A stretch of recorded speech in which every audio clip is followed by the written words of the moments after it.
Today we're introducing the VAC 5B. This is a simple, compact, rugged, battery-powered barrel vac. It has a high flow rate of 40 litres per second, but the high quality motors fitted to these machines are fitted with thermal protection. Also, it has a 1.8 metre heavy duty reinforced hose that's reinforced at both ends.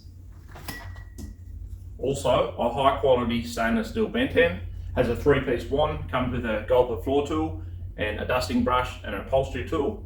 And at the rear of the machine, we've got an integrated tool holders for those extra accessories. Also, it has a 5 litre bag capacity. And one of the great features of this machine is its plug and play battery system.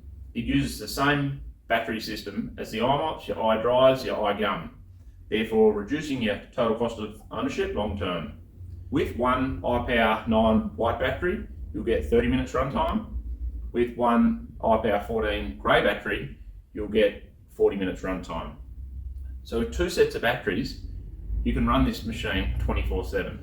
A common issue we see with barrel vacs is the front wheels braking when they're pulled over a step or a small riser. So what we've done in the design of this barrel is we've extended the plastic down the front so the barrel takes the impact, not the wheels. And finally, if you're interested in customising these vacs with your own colours and logo, then speak to us. We can accommodate this for volume buyers. That's it for today. If you've got any further questions, please get in touch. Thank you.